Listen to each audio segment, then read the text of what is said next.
Hello, hello. Je vais vous lire un nouveau passage de L'Ogre de Jacques Chessex. C'est chez Grasset. Et c'est la page 175. C'en était trop. Jean Calmet, furieux, froissa la double feuille craquante, en fit une boule et la jeta vivement dans un coin de la véranda, derrière une colonie de plantes vertes. « Qu'est-ce qui te prend ?»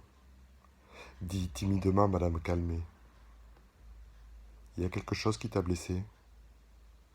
À quoi bon répondre? Il était humilié de son geste. Il regardait la vieille femme courbée avec colère. Il souffrait qu'elle fût sa mère, qu'elle dût mourir, qu'elle dût réduite en cendres elle aussi, avant qu'il pût lui dire au moins une partie de ce qui l'écrasait depuis des années. S'était-elle doutée de quelque chose? Avait-elle deviné dans le fond de son cœur l'angoisse de son Benjamin, ses terreurs, son besoin de tendresse, cette faim qui lui martyrisait l'âme et la fibre? Alors Jean Calmet fit un geste qu'il n'avait jamais accompli, qu'il n'avait même jamais imaginé qu'il ferait.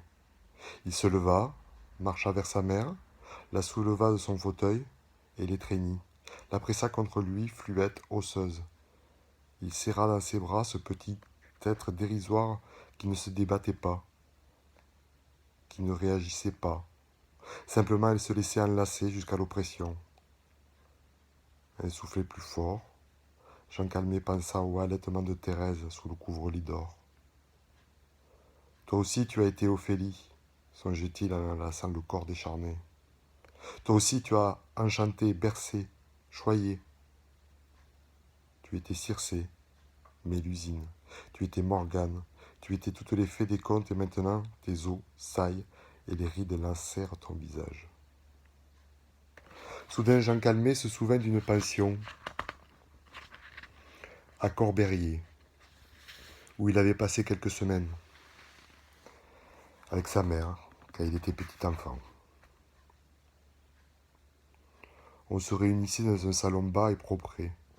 Sur des chaises de paille, des groupes de dames et des gamins bronchiteux jouaient aux cartes. Les restes du souper, des croûtes dorées et de café au lait traînaient alors sous les lustres de la salle à manger. Papa envoyait des cartes postales de Lutry.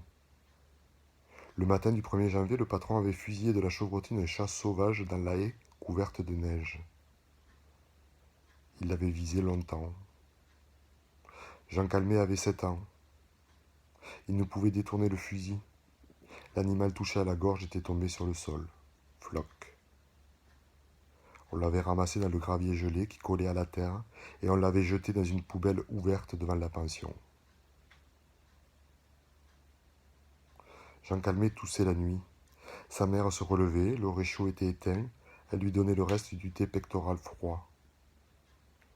Il rêvait sur une affiche des cigarettes Players qui montrait une femme poupée blonde dans de la neige. On voit des têtes semblables aujourd'hui, encore aux mannequins des magasins de vêtements bon marché. Après la sieste l'après-midi, une petite fille de 7 ans, elle aussi faisait pipi dans un pot de chambre sans fermer sa porte. Jean Calmet attendait la cérémonie du papier, de la culotte de laine et des guêtres. L'Ogre, Jacques Chessex, je pourrais en lire, je pourrais tout lire.